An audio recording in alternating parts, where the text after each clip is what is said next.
Sahabat beriman yang dimuliakan Allah, alhamdulillah kita bertemu lagi di channel ini.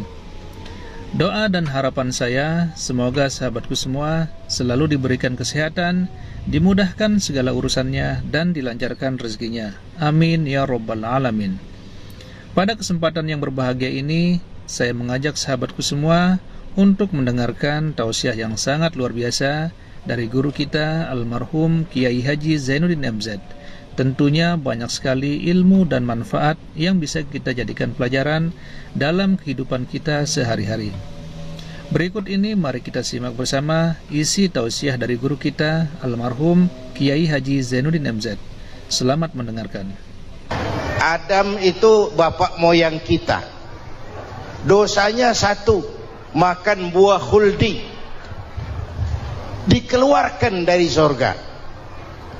Kita dosanya banyak, kepengen masuk, nggak nyambung. Hai Adam, dari tidak ada kamu saya adakan. Saya perintahkan tinggal di surga. Merasa sepi sendirian, saya ciptakan Siti Hawa supaya kamu tenang. Kamu boleh nikmati semuanya. Ini boleh, itu boleh, ini boleh, itu boleh. Makan, makanlah yang kau mau. Minum, minumlah yang kau suka. Pakai, pakailah yang kau senang. Satu yang saya minta, jangan dekati pohon khuldi. Itu kau tidak sanggup, keluar. Diusir dari surga. Sujud Nabi Adam. Kata riwayat 40 tahun sujud. Membaca Rabbana zalamna anfusana wa illam taghfir lana wa tarhamna lanakunanna minal. Itu namanya istighfarnya Nabi Adam. Istighfar itu kan mengucapkan astagfirullah, basmalah, membaca bismillah. Jangan kayak teman saya disuruh banyak-banyak baca istighfar, benar-benar dia baca istighfar, istighfar, istighfar. Bukan itu maksudnya. Nah, maka salah satu amalan yang sangat dianjurkan di bulan Muharram ini memperbanyak istighfar. Tidak ada orangnya yang tidak. Ayo jujur, ini yang kumpul di sini semua, ada nggak yang nggak punya dosa? Yang merasa nggak punya dosa, ayo ke depan. Ada? Tidak ada. Setiap kita, entah kecil entah besar, sengaja terlupa, pasti mempunyai yang namanya khilaf dan salah. Dan Allah Tuhan kita bukan Tuhan pendendam. Allah Tuhan kita Tuhan yang ramah dan rahmah. Manusia, dosamu banyak, tapi ampunanku lebih banyak. Salahmu besar, rahmatku jauh lebih besar. Kau sujud di hadapanku, aku bangga melihatnya. Kau menangis di hadapanku, aku senyum melihatmu. Kau berjalan menujuku, aku berlari menyambutmu. Karena itu amalan yang sangat dianjurkan di bulan Muharram ini memperbanyak istighfar. Itu kalau istighfarnya Nabi Adam. Ada istighfarnya Nabi Yunus. Ibu kenal Nabi Yunus? Di mana kenalannya? Sok tahu. Nabi Yunus itu ketika berdakwah kepada kaumnya yang bandel, memberikan peringatan, kalau kalian tidak mau beriman akan turun azab. Kapan Yunus? Akan. Kenapa mesti akan? Sekarang aja kalau mau, saya tungguin. Kurang ajar betul ini umat. Akhirnya Nabi Nuh menghindar dengan perhitungan, kalau azab tidak turun saya sudah jauh. Meragukan janji Tuhan. Lalu naik kapal, dinaiki oleh Yunus, kapal mogok. Dicari siapa yang keroknya ini. Diundi, ternyata Yunus. Sampai 3 kali diundi. Dibuanglah Yunus ke dasar laut. Ditelan oleh ikan nun atas perintah Allah. Telan itu Yunus. Jangan pakai dikunyah, rusak urusan. Telan saja, simpan di perutmu. Dibawa oleh ikan nun ke dasar lautan. Itu yang oleh Quran dikatakan bertemulah 3 macam kegelapan. Zulumatun salas. Gelapnya tengah malam, gelapnya di dasar laut, gelapnya di dalam perut ikan. Itu namanya petang. mbahnya gelap. Di perut ikan itulah Nabi Nuh sadar akan kesalahannya, meragukan janji Allah, meragukan janji Allah. Ia sujud di dalam perut ikan itu, membaca la ilaha illa anta subhanaka inni kuntu. Itu istighfarnya Nabi Yunus. Dibacakan istighfar begitu, ikan sakit perut, Pak. Di dasar laut kemana mau cari apotik? Dia naik ke permukaan, memuntahkan isi perutnya, Nabi Yunus keluar dengan selamat. Itu pun terjadi pada hari ke-10 bulan Muharram. Istighfar intinya itu. Itu amalan utama bulan Muharram, memperbanyak istighfar. Allah selamatkan Nabi Nuh dari bahtera banjir yang luar biasa 10 Muharram. Allah selamatkan Nabi Ibrahim dari pembakaran Raja Namruz 10 Muharram. Setelah Nabi Ibrahim itu menghancurkan berhala-berhala, Abrahat pulang mau ibadah, lihat Tuhannya berantakan, marah besar. Siapa yang menghancurkan Tuhan-Tuhan kita ini? Ada yang lapor, kami lihat Ibrahim. Tangkap. Belum ada bukti, tangkap dulu yang penting, bukti belakangan. Tangkap. Wah, dikerahkanlah aparat, tangkap Nabi Ibrahim, disidang langsung oleh Abrahat, oleh Namruz maksud saya. Ibrahim, kau yang menghancurkan berhala-berhala kami ini, Tuhan-Tuhan kami. Siapa bilang? Ada yang lapor. Ah, saya dengar enggak semua berhala itu hancur. Ada yang paling besar, angkat tangan, saya lihat ada kampak di tangannya. Barangkali yang besar itu iseng tuh, yang kecil-kecil dikampakin. Tanya aja sama dia, kamu gila? Kenapa? Masa kami disuruh nanya berhala? Nggak bisa jawab. Nggak bisa jawab. Lah kenapa disembah? Lebih gila mana sih? Tahu nggak bisa jawab kenapa disembah? Kurang ajar kamu Ibrahim. Bakar, dibakar. Ketika Ibrahim dilempar ke kobaran api yang menggunung, Allah perintah api, ya naru kuni bardan wa salaman ala Ibrahim. Hai api, dinginlah sampean. Api Madura waktu itu, Pak. Hai api, dinginlah sampean, selamatkan Ibrahim. Api tunduk kepada perintah Allah, Ibrahim masuk ke kobaran api, selembar rambut pun tidak terbakar. Kenapa? Apinya tunduk kepada perintah Allah. Kenapa? Karena Ibrahim orang yang takut kepada Allah. Api tunduk kepada perintah Allah.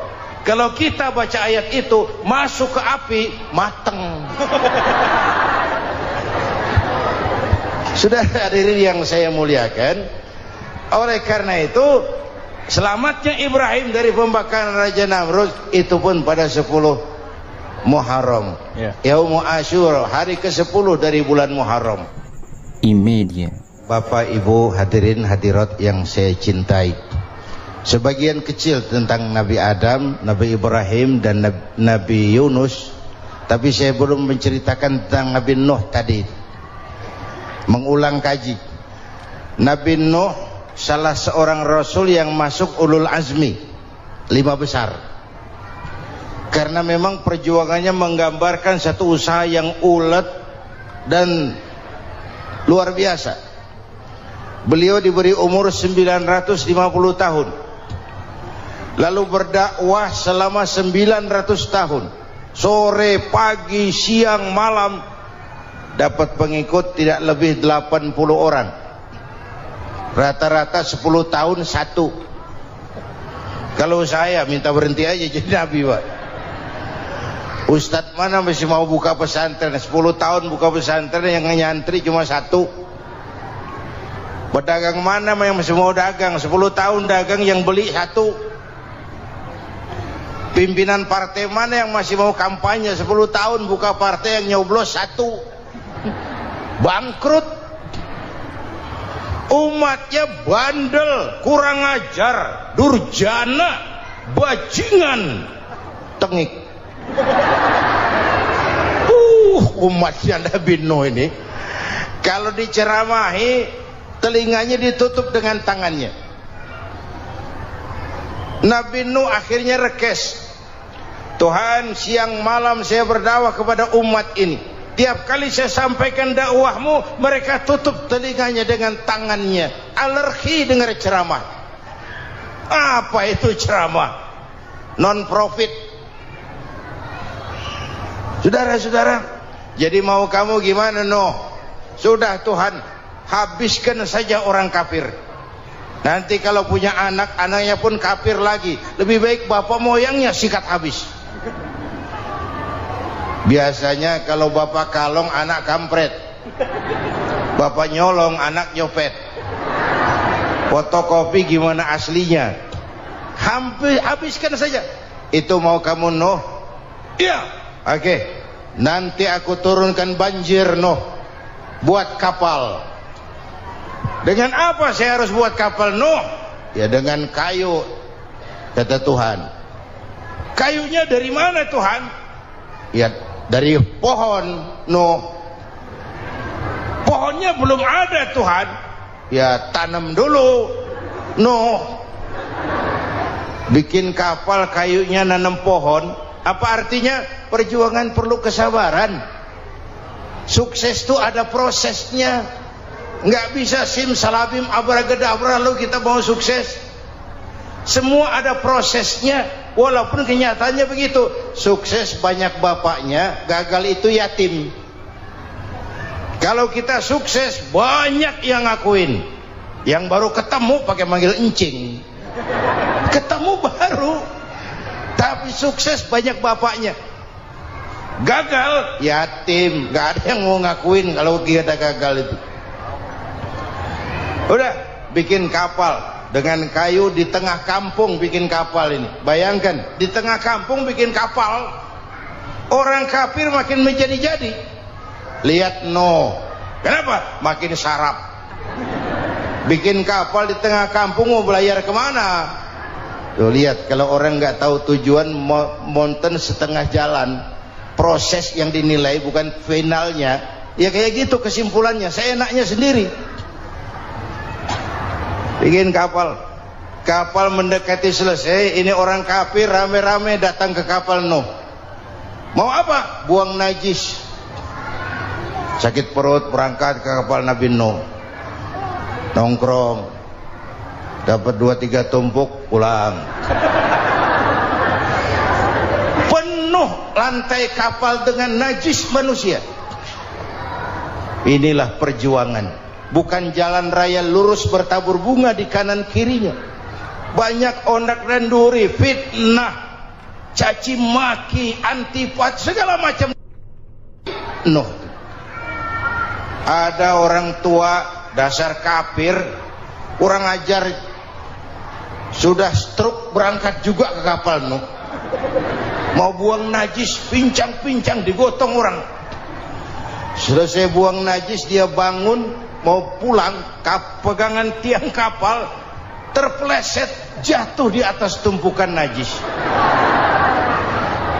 Terjadi keajaiban, yang stroke-nya sembuh, lumpuhnya hilang, berangkat digotong-gotong pulang, jalan gagah sekali.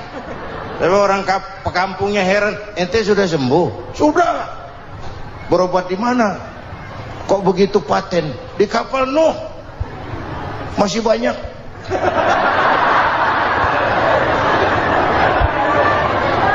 Yang berasa perlu obat bawa rantang.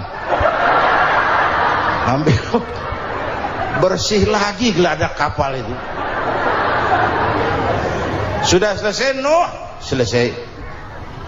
Oke, kau orang yang beriman bersamamu, binatang serba sepasang, naik Nabi Nuh, naik orang beriman, naik binatang serba sepasang. Ini cikal bakal penyelamatan manusia, Pak. Naiklah orang beriman, sudah naik semua, Nabi Nuh kontrol. Ini contoh buat kita, kontrol. Sudah naik semua teman-teman, sudah. Pemimpin yang baik bukan cuma terima laporan di belakang meja. Laporan itu yang mana juga bagus. Sama juga kampanye, kampanye yang mana juga merdu. Kalau aja yang dihitung. Pernah ada calon bupati kampanye janji, kalau saya berhasil kita akan banyak bangun jembatan di daerah kita. Rakyat tanya, Pak, nggak ada sungai di kampung kita, Pak. Dia bilang, sungainya kita bangun sekalian. Udah kadung janji, mana pula orang mau bangun sungai itu. Saudara-saudara, kontrol. Jangan cuma tunggu laporan di belakang meja, semua laporan bagus. Ya Bu? Bu?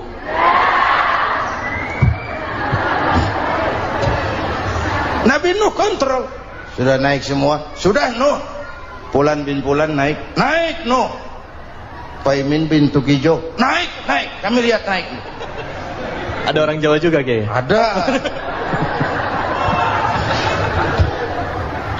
Sudah kontrol. Kanan anak saya ikut nggak naik kapal? Kami tidak lihat itu Nuh. Nih, Kanan. Nih potret. Bapaknya aktif ke masjid, ibunya rajin ke majelis taklim, anaknya keleleran kemana-mana. Bukan di sini, di Prancis. Udah di sini insya Allah sama.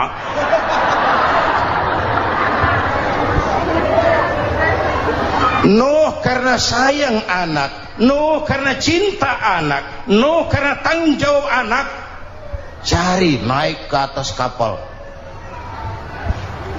Lihat Kanan anak saya? Nggak lihat Nuh. Turun ke ruang bawah, periksa lagi. Mang, ayah Kanan di dia. Jamaah Tasik ini rupanya di dalam. Tuh ayah Mang. Ayah ke mana ya budak ini? Turun ke bawah, tanya lagi. Ono Kanan tuh? Ora nano raketok. Rombongan Jawa Tengah naik ke atas buritan. Dari buritan kelihatan ternyata Kanan tidak ikut naik kapal, kumpul di darat bersama orang kafir. Ini potret kita sekarang. Kumpul sama orang kafir, hanyut anak-anak kita, ditelan budayanya orang kafir, ditelan tradisinya orang kafir, ditelan pergaulannya orang kafir. Nuh karena sayang anak dari atas manggil. Dalam Quran dijelaskan itu. Karena Nabi Nuh di atas, Kanan di bawah, teriak, ya bunayyar kam ma'ana. Begitu dalam Quran ayatnya. Cuma Bang ini pakai gaya memanggil supaya kelihatan kegambar, kira-kira Nuh manggilnya begitu. Ini namanya gaya dakwah, Pak. Kalau ceritanya datar nggak menarik. Maka Nuh memanggil Kanan, ya bunayyar kam ma'ana. Kata yang dengar, ini gaya orang manggil, ya bunayyar kam ma'ana. Kanan kesini nak, naik kapal sama papi. Kata Kanan di bawah itu, enggak mau papi, John di sini saja. Kata Nuh, jangan nak, Allah sedang murka, akan turun banjir. Kalau datang banjir papi, sa'awi ila jabalin ya'simuni minal ma', saya akan naik ke gunung tinggi yang bisa menyelamatkan saya dari banjir. Kanan naik ke gunung, gunung dihantam banjir, Kanan mati sampai sekarang. Yang kelima, Nabi Musa, kisah Muharramnya ini. Lahir dalam kondisi yang sulit karena Fir'aun mimpi akan lahir seorang anak dari keturunan Bani Israel yang akan menghancurkan kerajaannya. Kata Fir'aun, sudah lahir belum anaknya? Belum. Kalau gitu mulai malam ini laki-laki dilarang bergaul sama istrinya. Semua perempuan hamil di bawah pengawasan negara. Mulai hari ini kalau lahir anak laki-laki terutama Bani Israel, penggal. Satpol PP disiapkan. Udah ada kayaknya. Ada. Patroli. Bayangkan, nah Fir'aun itu bikin undang-undang seenaknya sendiri. Apalagi merasa kekuasaannya dalam ancaman. Penguasa manapun kalau merasa dalam ancaman, panik. Padahal kekuasaan itu kayak harimau. Makin lama ditaiki, makin sulit turun. Kenapa? Karena macannya makin lapar. Naik terus capek, turun dimakan harimau. Serba sulit. Saudara-saudara, kalau kita mau belajar dari Pak Harto, saya melihat kekurangan Pak Harto cuma satu, terlambat berhenti.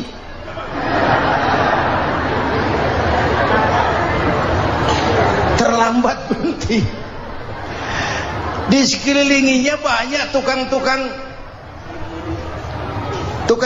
jilat, tukang-tukang semir. Pak, kalau tidak ada bapak kami bagaimana, Pak?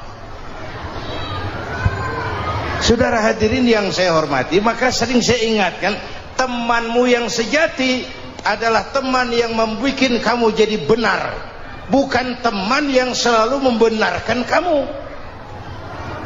Berapa banyak pejabat-pejabat hancur karena selalu dibenarkan oleh lingkungannya.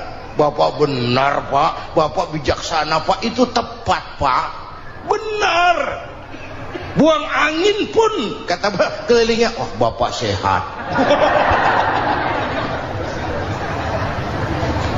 Temanmu yang sejati, teman yang bikin kamu jadi benar, bukan teman yang selalu membenarkan kamu. Bapak Ibu hadirin yang saya hormati, tapi kehendak Allah terjadi. Lahirlah Musa. Bayinya dihanyutkan di sungai Nil. Bayi sudah menderita, dihanyutkan di sungai Nil. Dan akhirnya besar di lingkungan istana Fir'aun. Diriwayat oleh Ratu Aisyah, perempuan Fir'aun, setelah mulai berjuang, terjadilah itu. Musa dan pengikutnya dikejar oleh Fir'aun. Sampai di tepi laut, Allah wahyukan, Musa, lempar tongkatmu ke laut. Dalam kondisi darurat, mukjizat tiada jalan. Kondisi darurat. Kalau tidak, mukjizat itu maunya Allah, bukan maunya Nabi. Nabi nggak kuasa, Allah yang mau. Tapi hidup Nabi bukan mukjizat, manusiawi. Tidak mentang-mentang ada mukjizat tongkat, tiap sulit main tongkat, nggak usah berjuang kalau begitu. Itu darurat menyelamatkan umat. Tongkat dilempar ke laut, laut terbelah. Laut terbelah. Itu secara visualnya bisa kita lihat dalam film The Ten Commandments. Udah nonton belum? Urusan nonton kalah sama Ustadz bagaimana sih? Ten Commandments, 10 firman Tuhan. Tekniknya bagus loh. Bagaimana laut terbelah. Musa lewat, Fir'aun mengejar. Musa sampai di ujung sana, Fir'aun masih di sama tengah perjalanan. Laut nutup kembali. Laut menutup kembali, Fir'aun tenggelam, cengap-cengap di lautan. Begitu nafas sampai di tenggorokan, Fir'aun sambil cengap-cengap itu, amantu bi Rabbi Musa wa Harun. Duh, kalau begini mah saya juga percaya sama Tuhannya Musa. Malaikat maut jengkel, goblok loh, terlambat sekarang, ditenggelamin terus, modar. Musa selamat, Fir'aun mati, jenazahnya, jasadnya terdampar di pinggir laut. Beberapa waktu kemudian ditemukan orang, dimumi, dibalsem, diawetkan. Itu sesuai janji Quran, wa kadzalika nunajjika bi badanika litakuna liman khalfaka ayah.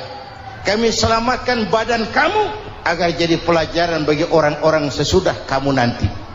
Janji Quran tepat. Janji itu 14 abad yang lalu.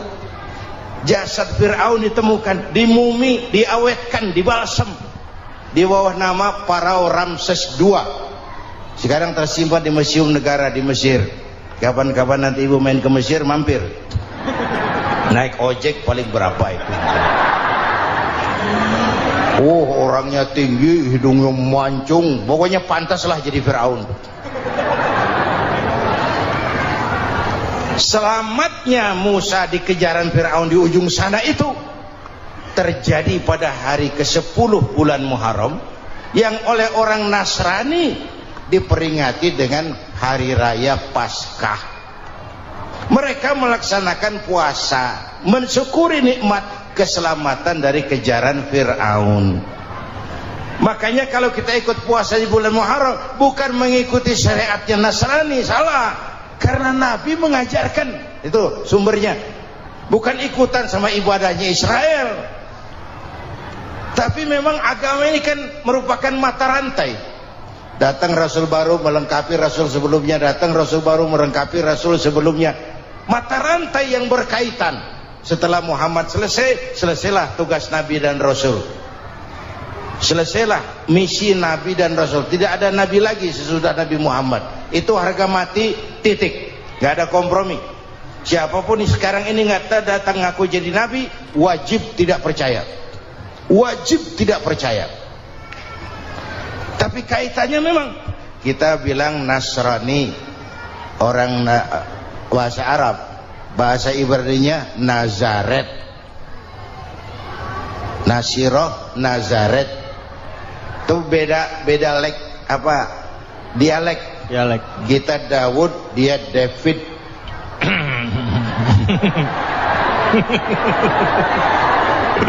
Ibrani. Kita Ali, dia Alek. Kita Sulaiman, dia Solomon. Kita Camat, dia Comot.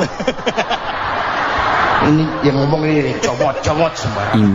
Bapak dan Ibu jamaah yang saya cintai, pertanyaan pertama, hijrah qalbiyah. Ada hijrah badaniyah, hijrah fisik yang dilakukan Nabi dan sahabat dari Mekah ke Madinah. Itu hijrah badaniyah. Ada hijrah qalbiyah, hijrah hati. Dan ini yang kita perlukan sekarang. Karena refleksinya akan membias kepada alur kehidupan. Kalau hati kita mau berhijrah, fisik akan ngikuti. Hijrah dari tempat, dari malas ibadah menjadi rajin ibadah.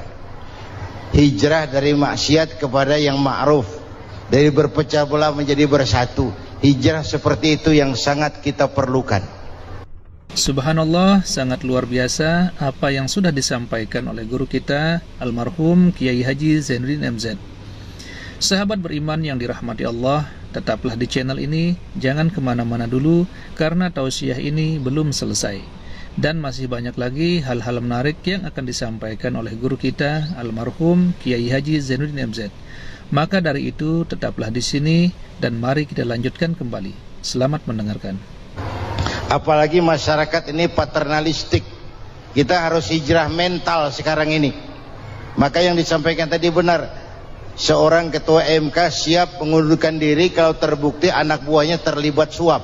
Itu walaupun siap, tapi sudah angin segar buat rakyat. Bahwa masih ada banyak insya Allah pejabat kita yang punya harga diri. Walaupun ada juga pejabat kita yang muka tembok, kulit badak, kuping kebo. Muka tembok, kulit badak, kuping kebo. Biasanya kalau kereta api tabrakan di negara-negara maju, Menteri Perhubungannya mundur. Di kita petugas palang pintu dipecat. Jauh sekali menteri sama petugas palang pintu. Yang benar-benar diadili yang krocok-krocok, kopral-kopral itu. Padahal hadisnya jelas, ar-rashi wal murtashi finnar. Yang nyuap dan yang nerima suap dua-duanya neraka. Kasus potret belakangan ini, yang nerima suap yang diuber, yang nyuap aman. Yang nyuap aman. Yang korupsi pajak dikecil-kecilin, yang ngemplang pajak aman, padahal ngemplang pajaknya triliunan. Padahal dia sudah dikasih fasilitas oleh negara mengelola sumber daya alam negara yang artinya milik rakyat. Dia harus bayar pajak, uang pajaknya dikumpulkan bagi sebesar-besar kemakmuran rakyat. Itu tindakan merugikan rakyat. Karena itu betul, saya setuju, hijrah qalbi yang perlu kita lakukan sekarang. Hijrah hati. Kita ini bangsa Indonesia seperti timnas. Timnas sekarang anak-anak muda sudah berani pakai baju PSSI. Iya. Kenapa? Menang. Coba kalau kalah terus, nanti menang. Tapi bangsa Indonesia itu memang seperti timnas, namanya kesebelasan, 11 orang. Walaupun ada pemain bintang, ya ada presiden, gubernur, menteri, itu bintang-bintang. Tapi bintang baru ada artinya kalau dibantu 10 pemain yang lain. Cristiano Ronaldo, siapa itu? Penyerang tengah Real Madrid, bintang. Lionel Messi, siapa lagi? Barcelona, bercelana.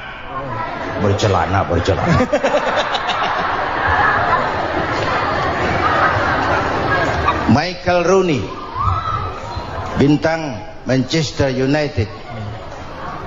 Ronaldo baru bintang, Messi baru bintang kalau ada 10 pemain yang lain. Bagaimanapun hebatnya Cristiano Ronaldo, kalau sendirian lawan satu kesebelasan, babak belur. Itulah kita, bangsa Indonesia. Kita satu kesebelasan, harus saling memperkuat. Ada bangsa kita ini yang jadi jaksa, ada yang jadi hakim, ada yang jadi polisi. Itu posisi penyerang tengah, kiri luar, kanan dalam, back, striker, kiper, posisi. Tapi sadar kita satu kesebelasan, Bung. Jangan bikin gol ke gawang sendiri. Kalau punya bola bagus, operan dong sama temannya. Yang bisa menciptakan gol, operan. Ada yang jadi pengusaha besar, bagus boleh. Punya untung besar, operan. Kasih masjid, kasih pesantren, operan. Ini kesebelasan kita kalau punya bola pelitnya setengah mati, Pak. Nggak mau ngoper. Bawa sendiri, mending bikin gol. Enggak. Kita ini satu kesebelasan. Satu sama lain harus saling memperkuat. Bahwa ada penyerang tengah, itu si posisi. Tapi kalau memang peluang memungkinkan, ayo dong operan. Saya iri sama kesebelasan Nasrani di Indonesia. Mereka kalau punya bola, operannya cakep. Gereja cepat selesai, rumah sakit Kristen cepat selesai. Kenapa? Operannya bagus. Kita ini kalau punya bola bawa sendiri, nggak mau ngoper. Maka masjid nggak selesai-selesai, madrasah banyak yang bocor, rumah sakit Islam kalah bersaing. Kenapa? Operannya berat. Ayo menyadari kita ini timnas, satu kesebelasan. Jangan menjegal kawan seiring, kawan sendiri dijegal. Sudah musuh terlalu kuat, gawang sendiri dijebol. Akhirnya terbalik kita ini. Ujian terberat telah diberikan Allah kepada para anbiya, kemudian para aulia, kemudian para ulama. Summal amsal fal amsal, ke bawah dan ke bawah, diuji setiap orang menurut kekuatannya berpegang kepada agama. Kalau karena anak Melayu bilang, kalau takut dengan ombak, jangan berumah di tepi pantai. Kalau takut diterjang ombak, jangan berumah di tepi pantai. Kata ibu tadi, mau jadi pohon tinggi harus berani ketiup angin. Makin tinggi pohonnya, makin keras anginnya. Takut angin, jangan jadi pohon tinggi, jadilah rumput. Nggak ditiup angin tapi diinjak kebo. Apa yang nggak ada resikonya? Iya. Apa yang nggak ada resikonya? Semua nabi. Ada yang dihantam kekuasaan yang arogansi. Ibrahim berhadapan dengan Abrahat, Namrud. Musa berhadapan dengan Fir'aun. Ada yang diuji dengan berhadapan umat yang sangat kurang ajar. Ada yang diuji dengan gosip yang dahsyat. Nabi Yusuf digosipi sama Zulaikha itu. Nabi Yusuf Nabi Yusuf.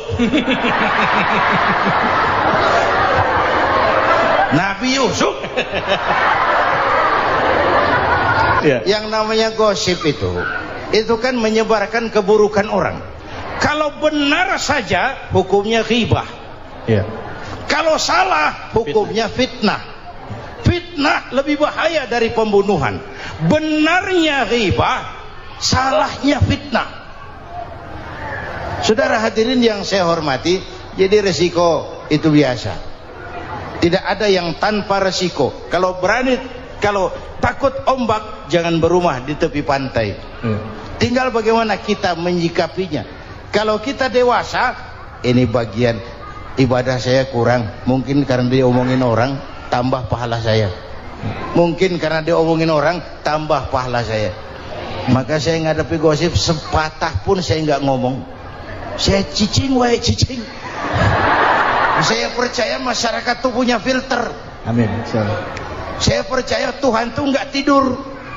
Kemudian melahirkan kita ke alam dunia ini, secara biologis bahan kita sama. Alhamdulillahirrabbilalamin. Itulah tadi tausiah yang sangat luar biasa yang sudah disampaikan oleh guru kita almarhum Kiai Haji Zainuddin MZ. Tentunya banyak sekali ilmu, hikmah dan manfaat yang bisa kita jadikan pelajaran dalam kehidupan kita sehari-hari. Sahabat beriman yang dimuliakan Allah, mari kita doakan guru kita, semoga beliau diampuni segala dosa-dosanya dan dilapangkan kuburnya. Amin ya rabbal alamin. Dan buat sahabat semua yang sudah setia menonton tausiah ini sampai selesai, saya ucapkan terima kasih banyak. Semoga Allah subhanahu wa ta'ala senantiasa selalu melimpahkan rahmat dan karunia-Nya kepada sahabatku semua. Selalu diberikan kesehatan, dimudahkan segala urusannya, dan dilancarkan rezekinya. Amin ya rabbal alamin. Sahabat beriman yang dimuliakan Allah, demikian yang dapat saya bagikan. Kurang lebihnya mohon maaf. Wabillahi taufiq wal hidayah, wa ridha wal inayah. Wassalamualaikum warahmatullahi wabarakatuh. Setelah kita mendengarkan kajian yang sangat luar biasa dari guru kita Al-Maghfurullah Kiai Haji Zainuddin MZ, sekarang mari kita lanjutkan aktivitas kita masing-masing. Semoga sahabat semua selalu diberikan kelancaran, diberikan kesehatan, dan dimudahkan segala urusannya. Amin ya rabbal alamin. Demikian yang dapat saya bagikan, kurang lebihnya mohon maaf. Sampai bertemu lagi di kajian-kajian berikutnya. Salam sukses selalu. Assalamualaikum warahmatullahi wabarakatuh.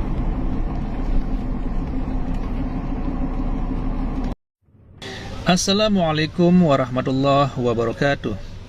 Alhamdulillahirrabbilalamin. Wassalatu wassalamu ala ashrafil anbiya'i wal mursalin Sayyidina Muhammadin wa ala alihi wa sahbihi ajma'in, amma ba'du. Sahabat beriman yang dimuliakan Allah, alhamdulillah kita bertemu lagi di channel ini. Doa dan harapan saya, semoga sahabatku semua selalu diberikan kesehatan, dimudahkan segala urusannya, dan dilancarkan rezekinya. Amin ya rabbal alamin. Pada kesempatan yang berbahagia ini, saya mengajak sahabatku semua untuk mendengarkan tausiah yang sangat luar biasa dari guru kita almarhum Kiai Haji Zainuddin MZ. Tentunya banyak sekali ilmu dan manfaat yang bisa kita jadikan pelajaran dalam kehidupan kita sehari-hari. Berikut ini mari kita simak bersama isi tausiah dari guru kita almarhum Kiai Haji Zainuddin MZ. Selamat mendengarkan. Adam itu bapak moyang kita.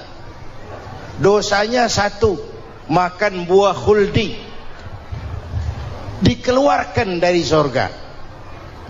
Kita dosanya banyak, kepengen masuk, nggak nyambung.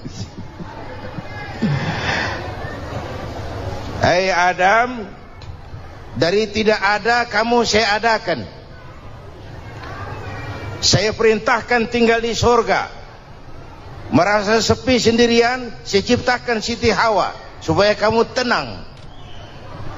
Kamu boleh nikmati semuanya. Ini boleh, itu boleh, ini boleh, itu boleh. Makan, makanlah yang kau mau.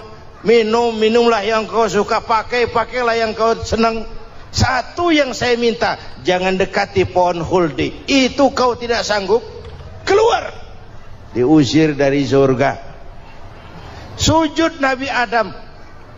Kata riwayat 40 tahun sujud.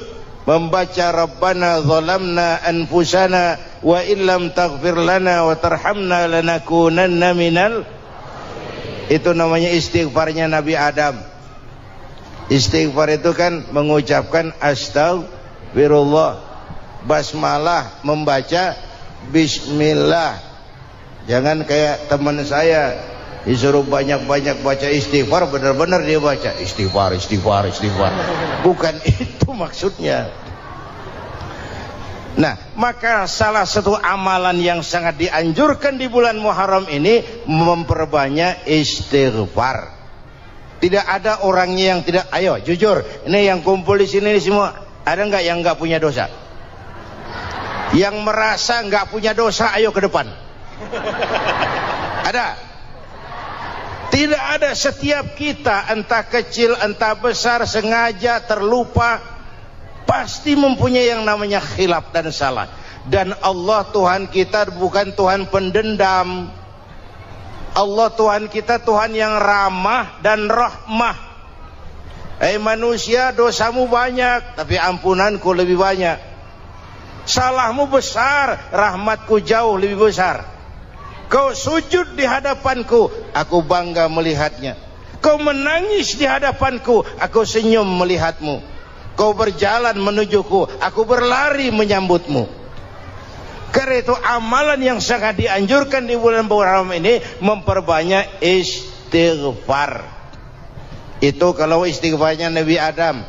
Ada istighfarnya Nabi Yunus. Ibu kenal Nabi Yunus?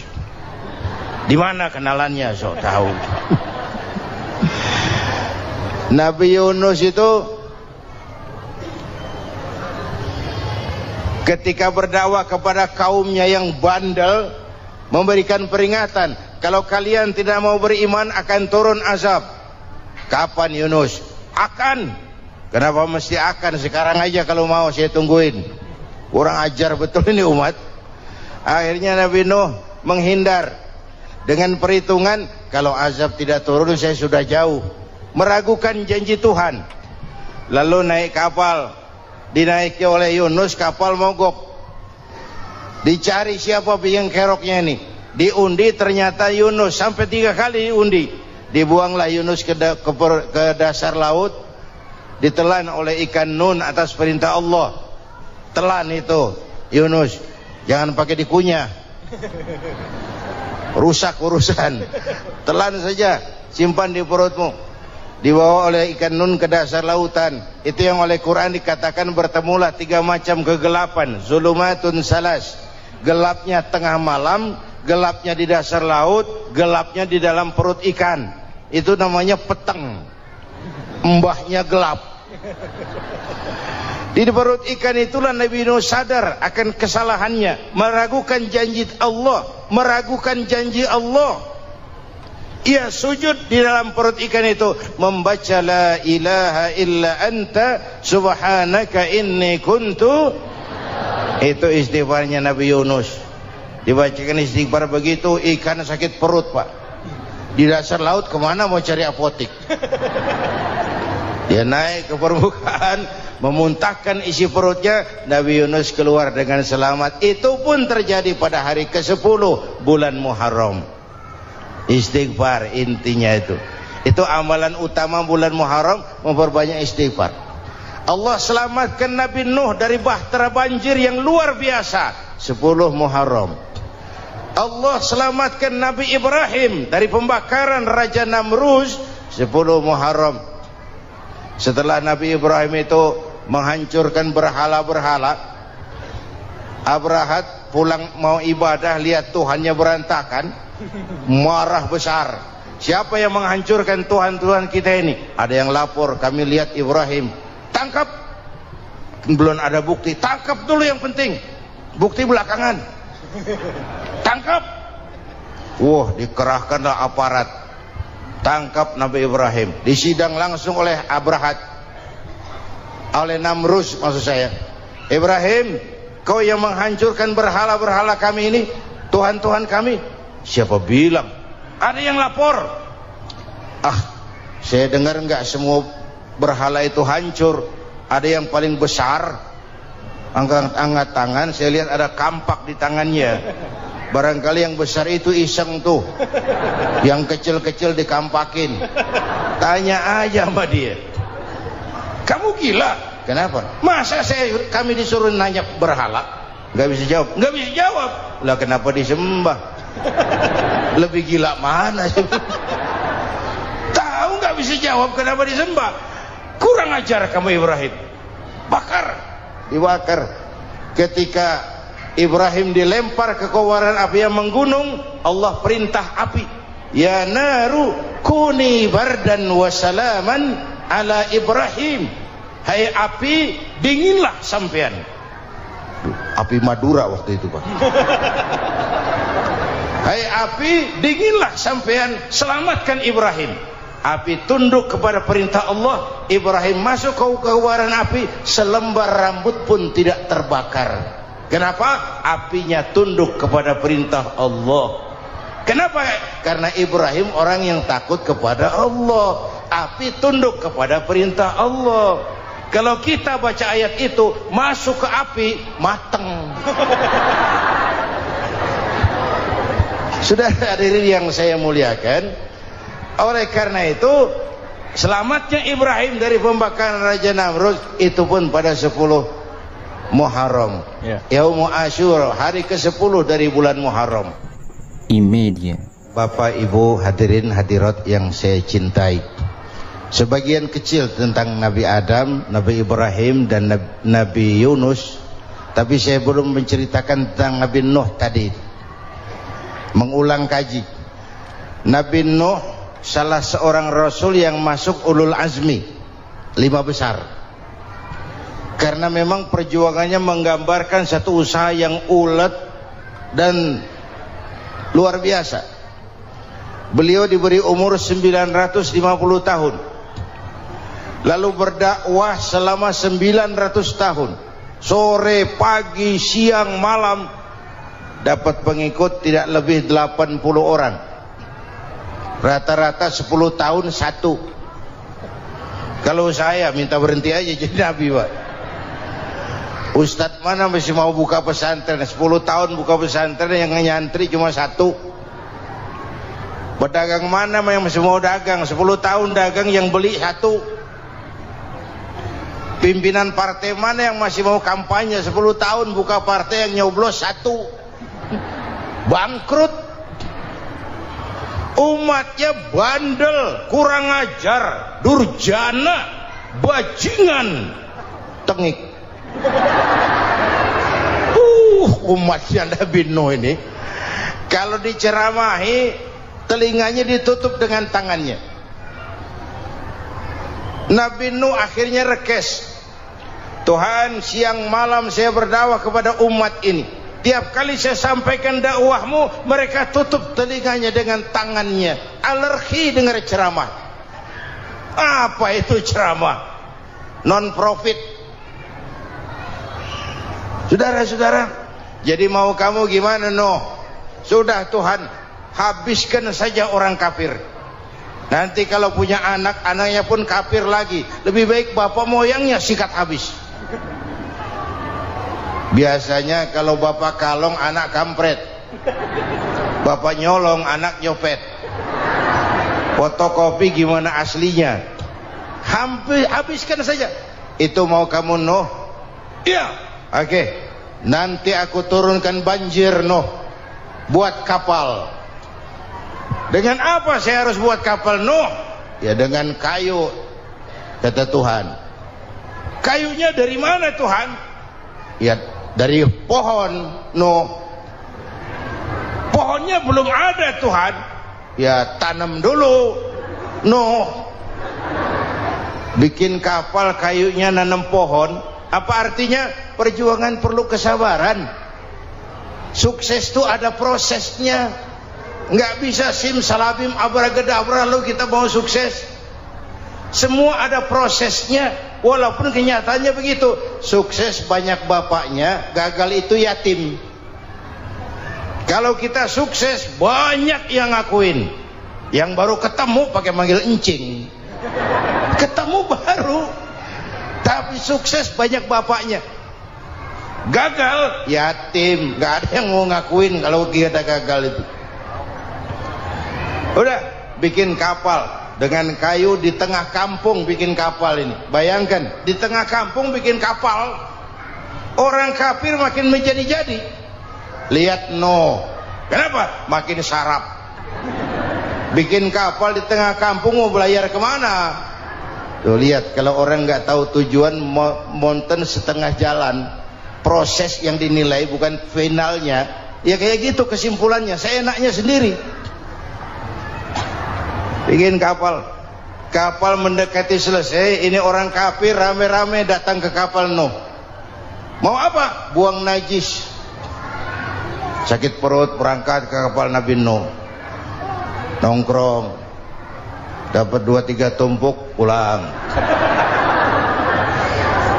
Penuh lantai kapal dengan najis manusia. Inilah perjuangan. Bukan jalan raya lurus bertabur bunga di kanan kirinya. Banyak ondak dan duri, fitnah, caci maki, antipat, segala macam. Nuh. Ada orang tua dasar kafir, kurang ajar, sudah stroke berangkat juga ke kapal Nuh. Mau buang najis, pincang-pincang digotong orang. Selesai buang najis dia bangun mau pulang, pegangan tiang kapal terpeleset jatuh di atas tumpukan najis. Terjadi keajaiban, yang stroke-nya sembuh, lumpuhnya hilang, berangkat digotong-gotong pulang, jalan gagah sekali. Tapi orang kampungnya heran, ente sudah sembuh? Sudah. Berobat di mana? Kok begitu paten? Di kapal Nuh. Masih banyak.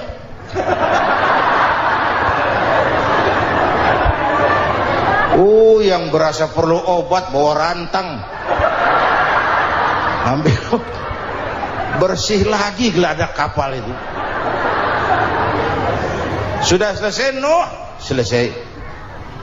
Oke, kau orang yang beriman bersamamu, binatang serba sepasang, naik Nabi Nuh, naik orang beriman, naik binatang serba sepasang. Ini cikal bakal penyelamatan manusia, Pak.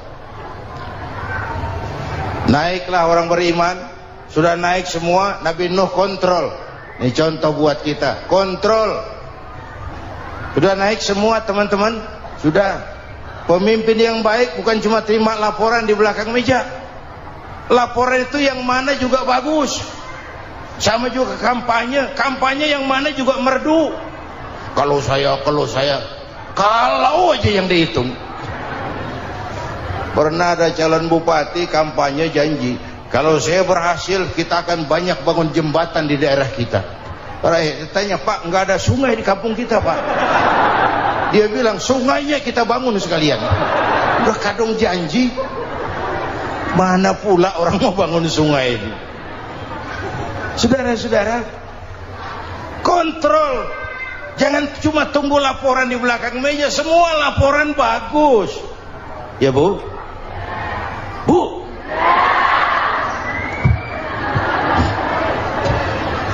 Nabi Nuh kontrol. Sudah naik semua? Sudah Nuh. Pulan bin Pulan naik Nuh. Paimin bin Tukijo naik. Kami lihat naik. Ada orang Jawa juga Kiai? Ada. Sudah kontrol. Kanan anak saya ikut nggak naik kapal? Kami tidak lihat itu Nuh. Kanan. Ini potret. Bapaknya aktif ke masjid, ibunya rajin ke majelis taklim. anaknya keleleran kemana-mana. Bukan di sini, di Prancis. Udah di sini insya Allah sama.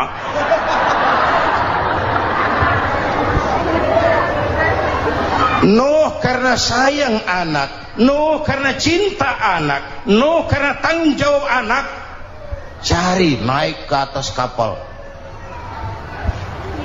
Lihat Kan'an, anak saya, nggak lihat Nuh. Turun ke ruang bawah, periksa lagi. Mang, ayah Kan'an di dia. Jamaah Tasik ini rupanya di dalam. Tuh ayah mang. Ayah ke mana ya budak ini? Turun ke bawah, tanya lagi. Ono Kan'an to? Ora nano ora ketok. Rombongan Jawa Tengah naik ke atas buritan. Dari buritan kelihatan ternyata Kan'an tidak ikut naik kapal, kumpul di darat bersama orang kafir. Ini potret kita sekarang. Kumpul sama orang kafir, hanyut anak-anak kita, ditelan budayanya orang kafir, ditelan tradisinya orang kafir, ditelan pergaulannya orang kafir. Nuh karena sayang anak dari atas manggil. Dalam Quran dijelaskan itu. Karena Nabi Nuh di atas, Kan'an di bawah, teriak, ya bunayyar kam ma'ana. Begitu dalam Quran ayatnya. Cuma bang ini pakai gaya memanggil supaya kelihatan ke gambar, kira-kira Nuh manggilnya begitu. Ini namanya gaya dakwah, Pak. Kalau ceritanya datar nggak menarik. Maka Nuh memanggil Kan'an, ya bunayyar kam ma'ana. Kata yang dengar, heeh.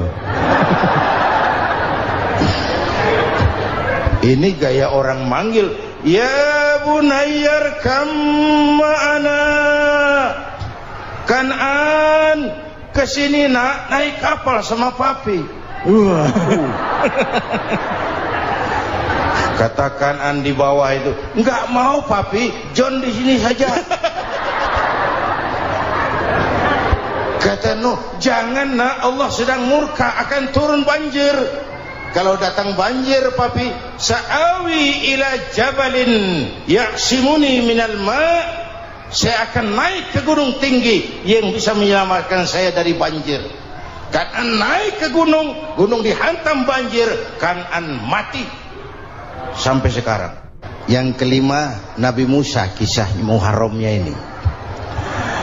Lahir dalam kondisi yang sulit.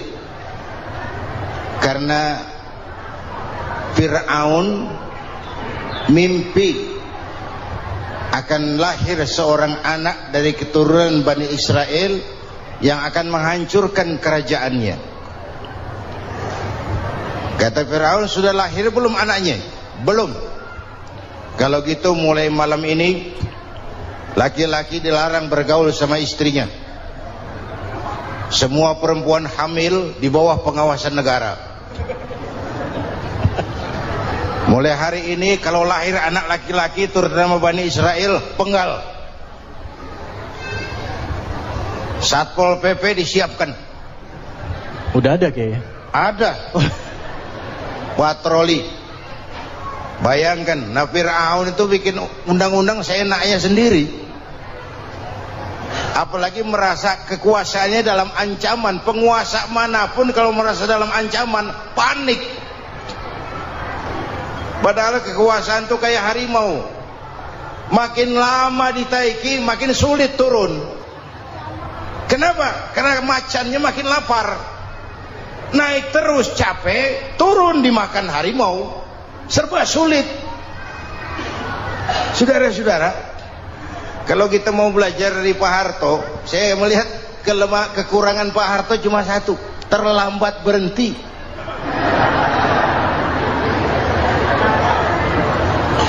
Terlambat berhenti. Di sekelilinginya banyak tukang jilat, tukang semir. Pak, kalau tidak ada bapak kami bagaimana, Pak? Saudara hadirin yang saya hormati, maka sering saya ingatkan, temanmu yang sejati adalah teman yang membuat kamu jadi benar, bukan teman yang selalu membenarkan kamu. Berapa banyak pejabat-pejabat hancur karena selalu dibenarkan oleh lingkungannya. Bapak benar Pak, Bapak bijaksana Pak, itu tepat Pak, benar. Buang angin pun kata kelilingnya, oh Bapak sehat. Temanmu yang sejati, teman yang bikin kamu jadi benar, bukan teman yang selalu membenarkan kamu. Bapak Ibu hadirin yang saya hormati, tapi kehendak Allah terjadi. Lahirlah Musa, bayinya dihanyutkan di sungai Nil. Bayi sudah menderita, dihanyutkan di sungai Nil, dan akhirnya besar di lingkungan istana Fir'aun. Diriwayat oleh Ratu Aisyah, perempuan Fir'aun, setelah mulai berjuang, terjadilah itu. Musa dan pengikutnya dikejar oleh Fir'aun. Sampai di tepi laut, Allah wahyukan Musa, lempar tongkatmu ke laut. Dalam kondisi darurat, mukjizat tiada jalan. Kondisi darurat.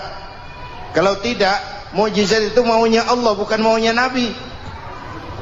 Nabi nggak kuasa, Allah yang mau. Tapi hidup Nabi bukan mukjizat, manusiawi.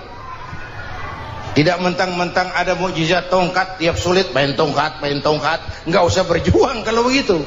Itu darurat menyelamatkan umat. Tongkat dilempar ke laut, laut terbelah. Laut terbelah. Itu secara visualnya bisa kita lihat dalam film The Ten Commandments. Udah nonton belum? Urusan nonton kalah sama Ustadz bagaimana sih? Ten Commandments, 10 firman Tuhan. Tekniknya bagus loh. Bagaimana laut terbelah. Musa lewat, Fir'aun mengejar. Musa sampai di ujung sana, Fir'aun masih di sama tengah perjalanan. Laut nutup kembali. Laut menutup kembali, Fir'aun tenggelam, cengap-cengap di lautan. Begitu nafas sampai di tenggorokan, Fir'aun sambil cengap-cengap itu, amantu bi Rabbi Musa wa Harun. Duh, kalau begini mah saya juga percaya sama Tuhannya Musa. Malaikat maut jengkel, goblok loh, terlambat sekarang, ditenggelamin terus, modar. Musa selamat, Fir'aun mati, jenazahnya, jasadnya terdampar di pinggir laut. Beberapa waktu kemudian ditemukan orang, dimumi, dibalsem, diawetkan. Itu sesuai janji Quran, wa kadzalika nunajjika bi badanika litakuna liman khalfaka ayah. Kami selamatkan badan kamu agar jadi pelajaran bagi orang-orang sesudah kamu nanti. Janji Quran tepat. Janji itu 14 abad yang lalu. Jasad Fir'aun ditemukan, dimumi, diawetkan, dibalsem di bawah nama Farao Ramses II. Sekarang tersimpan di Museum Negara di Mesir. Kapan-kapan nanti ibu main ke Mesir, mampir. Naik ojek paling berapa itu? Oh, orangnya tinggi, hidungnya mancung, pokoknya pantaslah jadi Fir'aun. Selamatnya Musa di kejaran Fir'aun di ujung sana itu terjadi pada hari ke-10 bulan Muharram, yang oleh orang Nasrani diperingati dengan hari raya Paskah. Mereka melaksanakan puasa, mensyukuri nikmat keselamatan dari kejaran Fir'aun. Makanya kalau kita ikut puasa di bulan Muharram, bukan mengikuti syariatnya Nasrani, salah. Karena Nabi mengajarkan, itu sumbernya, bukan ikutan sama ibadahnya Israel.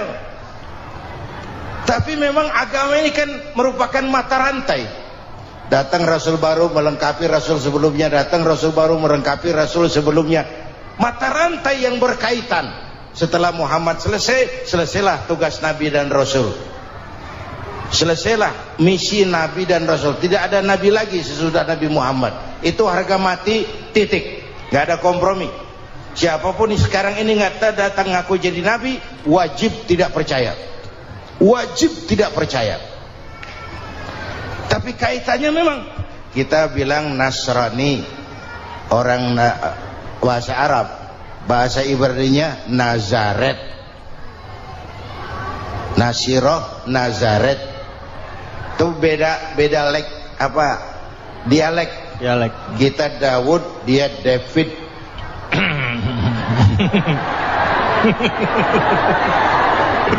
Ibrani.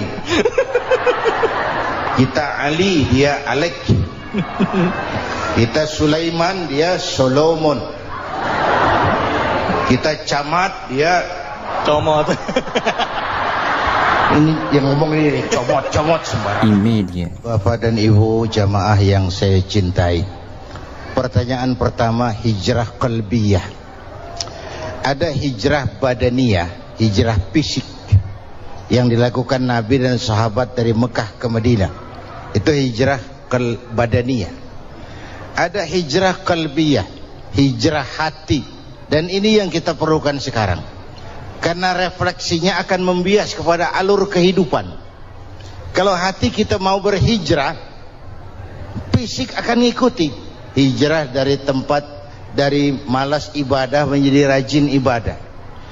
Hijrah dari maksiat kepada yang ma'ruf, dari berpecah belah menjadi bersatu. Hijrah seperti itu yang sangat kita perlukan. Subhanallah, sangat luar biasa apa yang sudah disampaikan oleh guru kita almarhum Kiai Haji Zainuddin MZ. Sahabat beriman yang dirahmati Allah, tetaplah di channel ini, jangan kemana-mana dulu karena tausiah ini belum selesai. Dan masih banyak lagi hal-hal menarik yang akan disampaikan oleh guru kita almarhum Kiai Haji Zainuddin MZ. Maka dari itu tetaplah di sini dan mari kita lanjutkan kembali.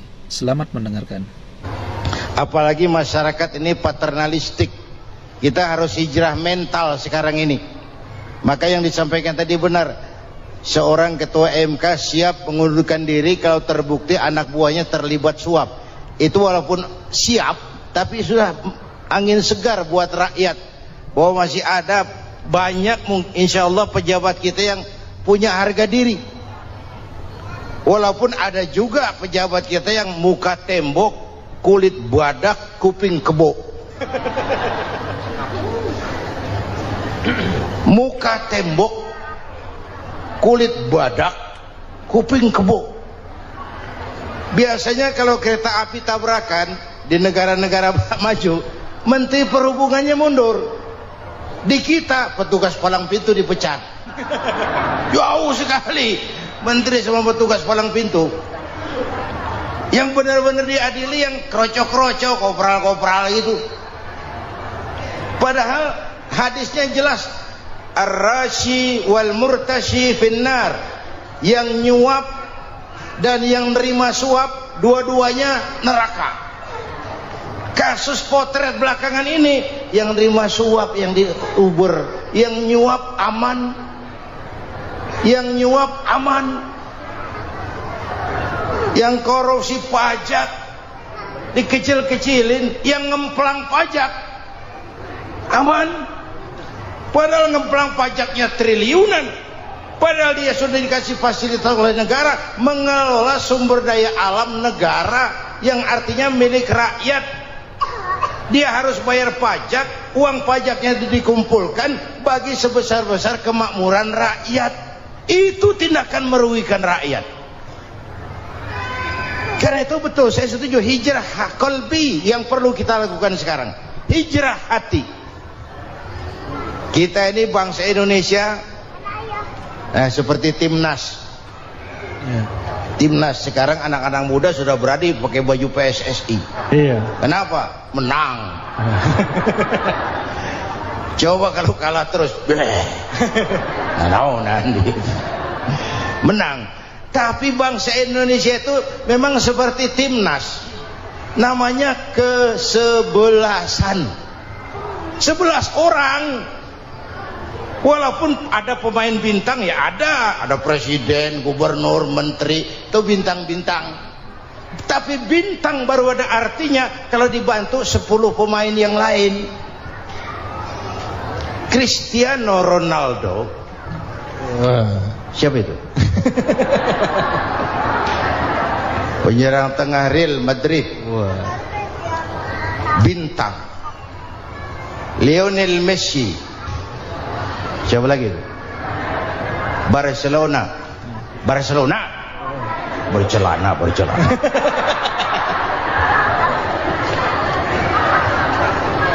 Michael Rooney, bintang Manchester United. Ronaldo baru bintang, Messi baru bintang. Kalau ada 10 pemain yang lain, bagaimanapun hebatnya Cristiano Ronaldo, kalau sendirian lawan satu kesebelasan, babak belur. Itulah kita, bangsa Indonesia. Kita satu kesebelasan, harus saling memperkuat. Ada bangsa kita ini yang jadi jaksa, ada yang jadi hakim, ada yang jadi polisi. Itu posisi penyerang tengah, kiri luar, kanan dalam, back, striker, kiper, posisi. Tapi sadar kita satu kesebelasan, Bung. Jangan bikin gol ke gawang sendiri. Kalau punya bola bagus, operan dong sama temannya. Yang bisa menciptakan gol, operan. Ada yang jadi pengusaha besar, bagus boleh. Punya untung besar, operan. Kasih masjid, kasih pesantren, operan. Ini kesebelasan kita kalau punya bola, pelitnya setengah mati, Pak. Nggak mau ngoper. Bawa sendiri, mending bikin gol. Enggak. Kita ini satu kesebelasan. Satu sama lain harus saling memperkuat. Bahwa ada penyerang tengah, itu si posisi. Tapi kalau memang peluang memungkinkan, ayo dong operan. Saya iri sama kesebelasan Nasrani di Indonesia. Mereka kalau punya bola, operannya cakep. Gereja cepat selesai, rumah sakit Kristen cepat selesai. Kenapa? Operannya bagus. Kita ini kalau punya bola bawa sendiri, nggak mau ngoper. Maka masjid nggak selesai-selesai, madrasah banyak yang bocor, rumah sakit Islam kalah bersaing. Kenapa? Operannya berat. Ayo menyadari kita ini timnas, satu kesebelasan. Jangan menjegal kawan seiring, kawan sendiri dijegal. Sudah musuh terlalu kuat, gawang sendiri dijebol. Akhirnya terbalik kita ini.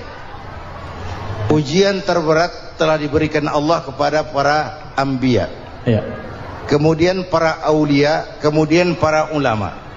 Summal amsal fal amsal, ke bawah dan ke bawah. Diuji setiap orang menurut kekuatannya berpegang kepada agama.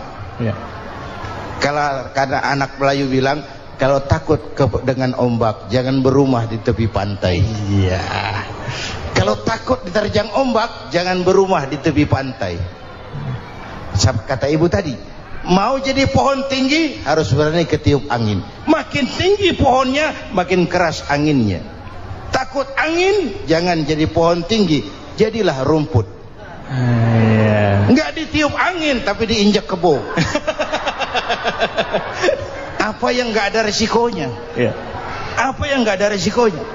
Semua nabi ada yang dihantam kekuasaan yang arogansi. Ibrahim berhadapan dengan Namrud. Musa berhadapan dengan Fir'aun. Ada yang diuji dengan berhadapan umat yang sangat kurang ajar. Ada yang diuji dengan gosip yang dahsyat. Nabi Yusuf digosipi sama Zulaikha itu. Nabi Yusuf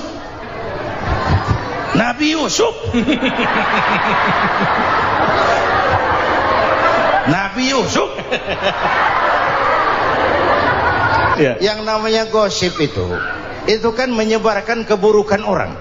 Kalau benar saja hukumnya ghibah. Kalau salah hukumnya fitnah.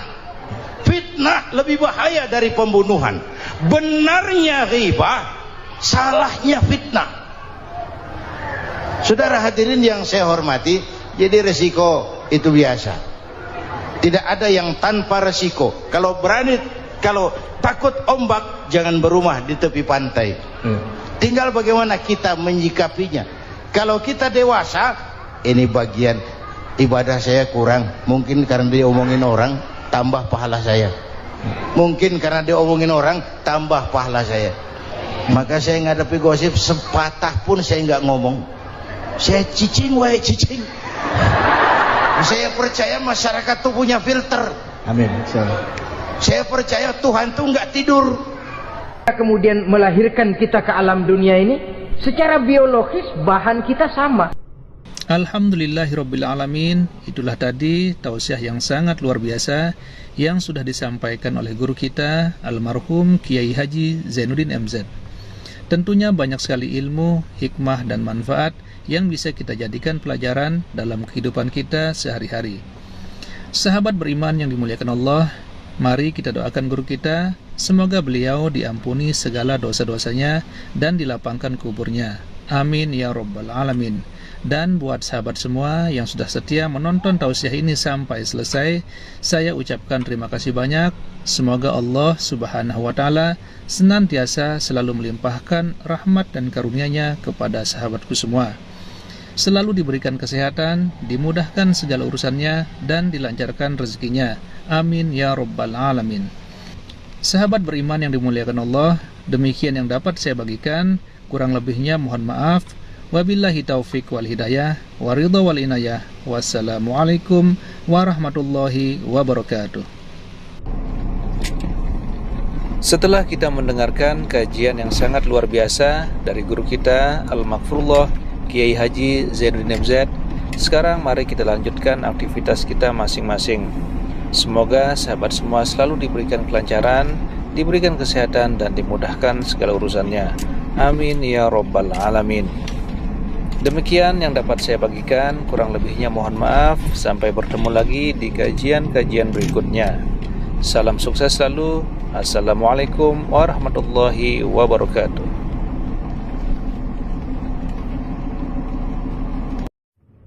Assalamualaikum warahmatullahi wabarakatuh. Alhamdulillahirabbil alamin, wassalatu wassalamu ala asyrafil anbiya'i wal mursalin sayyidina Muhammadin wa ala alihi wa sahbihi ajma'in, amma ba'du.